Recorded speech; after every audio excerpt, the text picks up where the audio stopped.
The rain was falling in heavy sheets that Thursday evening, each drop hitting my office window like tiny drums of destiny. I stared at the bank transfer confirmation on my screen, the numbers blurring through my tears. Transaction successful, $80,000. The final payment. The last of my husband's family debt gone forever. I should have felt like celebrating. I should have been popping champagne, calling friends, planning the vacation Mark had promised me once we were debt-free. But instead, I felt empty. Like I'd just run a marathon only to discover the finish line didn't exist. You see, for 3 long years, I'd been living 2 separate lives. By day, I was Maria Rodriguez, the successful marketing director at a prestigious firm. By night, I was Maria, the exhausted woman working 3 jobs to pay off debts that weren't even mine. All because I loved a man who promised me forever, but delivered nothing but broken dreams. Let me take you back to where it all began 5 years ago, at that charity gala where the champagne flowed as freely as the lies. I was 27 then, full of hope and dreams, working my way up the corporate ladder. He was Mark Anderson, 32, charming with those deep blue eyes that seemed to see straight into your soul. We danced that night like we were the only 2 people in the room, and when he whispered, "I've been waiting my whole life to find you," I actually believed him. Our wedding was everything I'd ever dreamed of. My sister Carla was my maid of honor, crying happy tears as she adjusted my veil. "I'm so happy for you, Maria," she'd said, hugging me tightly. "You deserve this happiness." His mother Patricia smiled that tight, practiced smile of hers, but her eyes never quite warmed up. "Welcome to the family, dear," she said, her voice dripping with condescension. "We do things a certain way in our family." The first year was beautiful. We traveled, we built our home, we talked about starting a family. Then came the family emergencies. It started with a phone call from Patricia. "Mark's father needs surgery," she said, her voice trembling. "The insurance won't cover it all." Without hesitation, I wrote a check for $15,000. That was the crack in the dam. Over the next 2 years, the emergencies kept coming. Business loans needed, tax payments overdue, medical bills piling up. Each time, Patricia would call with tears in her voice, and each time, I'd dip into my savings, my retirement funds, my inheritance from my grandmother. Mark would look at me with those grateful eyes. "Once we get through this, it'll be just you and me, I promise," he'd say, but getting through this meant I was working 80-hour weeks. It meant missing family holidays, skipping friends' weddings, forgetting my own birthday. Meanwhile, Carla started spending more time with Mark's family. "I'm just helping out," she'd say when I questioned her. "Someone needs to keep Patricia company while you're working." The signs were there, but love makes you blind. Or maybe it makes you stupid. I'd come home exhausted to find Carla and Mark cooking dinner together, laughing like old friends. "You work too hard," Mark would say, not realizing I was working hard for him. "You should learn to relax like Carla." Then came the final $80,000. Patricia called it a business investment that could save the family. I liquidated my last remaining stocks, emptied what was left of my savings.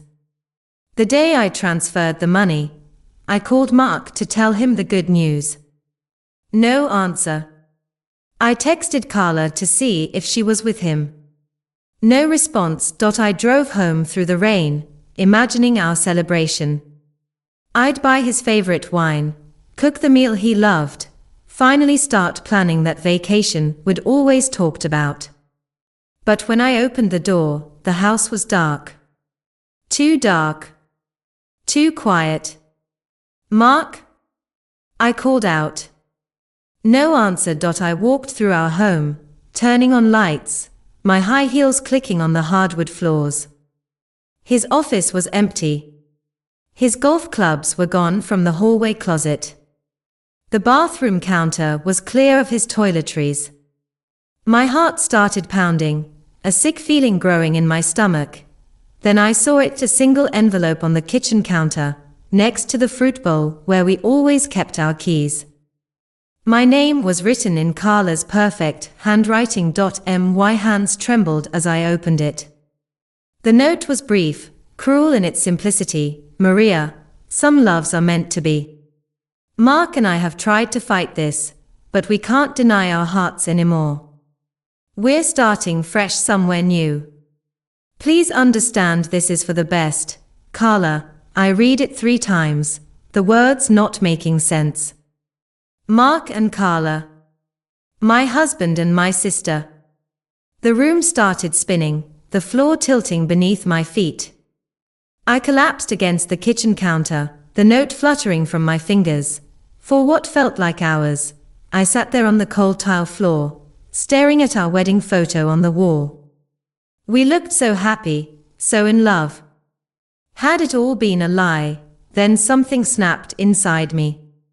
I picked up my phone and called Patricia. She answered on the second ring, her voice calm. Too calm. Patricia, I said, my voice breaking. They're gone. Mark and Carla, they left together. There was a long silence. Then I heard it, the faintest smirk in her voice. Well, she said slowly, we always liked her better anyway. The words hung in the air, sharp as knives.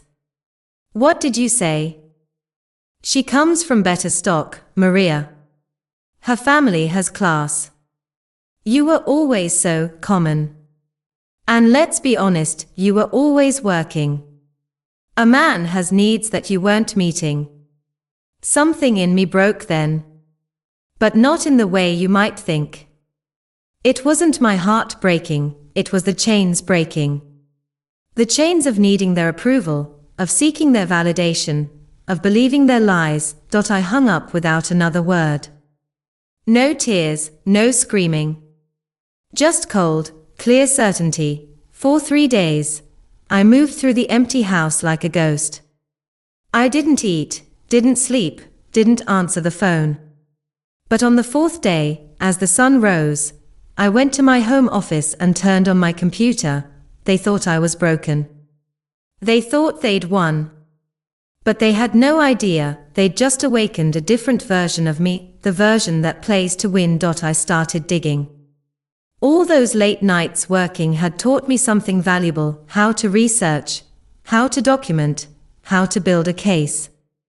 And I had been documenting everything, every payment I made to his family's creditors.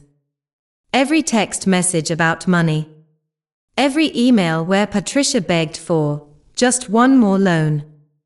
Every bank transfer, every signed agreement, every financial record. What I discovered would make your blood run cold. The medical bills included receipts for Patricia's plastic surgery.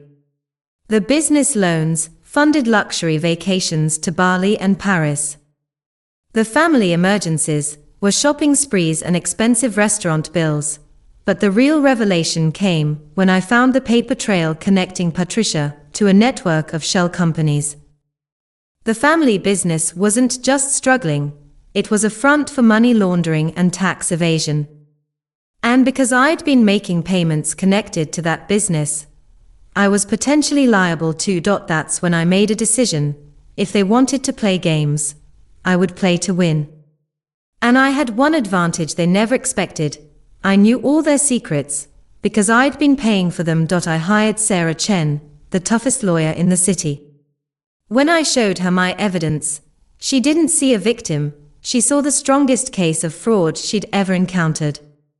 Maria, she said, her eyes gleaming, you're not just getting your money back. You're taking back your power, and you're going to destroy them in the process. We built our case like architects designing a masterpiece. Financial records showing every payment, text messages proving the deception, emails between Mark and Carla planning their escape, bank statements revealing the money trail. We even had witness statements from family friends who had watched the whole drama unfold. Meanwhile, Mark and Carla were living it up in Europe, posting photos on Instagram with captions about true love and finally being free. They posed in front of the Eiffel Tower, drank champagne in Italian vineyards, smiled from luxury hotel suites. They had no idea the storm that was coming their way. Then came the phone call that changed everything. It was Mark's father, the only decent person in that wretched family. "Maria," he said, his voice heavy with regret, "there's something you should know. Something that will help your case." What he told me would become the nail in their coffin. Patricia had been planning this for years. She never approved of our marriage, because I came from a working-class family. Carla was always her choice for Mark. She came from old money, from the right kind of people. The debt? Mostly fabricated. The emergencies? Manufactured. The entire 3 years had been an elaborate test to see how much they could take from me before discarding me like yesterday's garbage. Armed with this nuclear information, Sarah and I went to the district attorney. We didn't just have a civil case anymore, we had evidence of criminal fraud, conspiracy, and money laundering. The investigation that followed was swift and brutal. Patricia was arrested during her weekly lunch at the country club, taken away in handcuffs in front of all her society friends. Mark and Carla were detained at Heathrow Airport when they tried to sneak back into the country. Their assets were frozen, their reputations destroyed, their perfect little world shattered into a million pieces. The court case lasted 3 months, but the outcome was never in doubt. As I sat on the witness stand, looking at Mark and Carla in their cheap, ill-fitting suits, I felt something unexpected: pity. They had traded genuine love for empty luxury. They had chosen money over morality. And now they had nothing. The judge awarded me everything I asked for, the $80,000 plus triple damages, their family home, the business, everything. But more importantly, he restored my dignity and my faith in justice. As I left the courtroom that final day, Patricia spat at me, "You'll always be trash, Maria. No amount of money can change that." I smiled for the first time in months, a genuine, peaceful smile. "No, Patricia," I said calmly. "I'm the trash that took itself out. And I've never felt cleaner. Today, I run Phoenix Consulting, a successful firm that helps people protect themselves from financial predators. I took my pain and turned it into my purpose, my nightmare into my mission." Mark and Carla. They lasted 6 months, before the weight of their choices destroyed whatever love they thought they had. Last I heard, they are both working minimum wage jobs, living in a small apartment paid for by the state, their once perfect life reduced to arguments over who forgot to buy milk. Patricia is serving a 5-year sentence in a white-collar prison. Her country club friends disappeared faster than champagne bubbles at one of her parties. But this story isn't about their downfall. It's about my rise. It's about discovering that rock bottom can become the foundation you build your empire on. If you take one thing from my story, let it be this: your value isn't determined by how others treat you. Your strength isn't measured by how much you can endure. Sometimes, walking away isn't defeat, it's the ultimate victory. And sometimes, the best revenge isn't destruction, it's building something so beautiful that the past can't touch you anymore. They thought they could use me and discard me. But in the end, I wasn't the one who was discarded. I was the one who was set free to become the person I was always meant to be.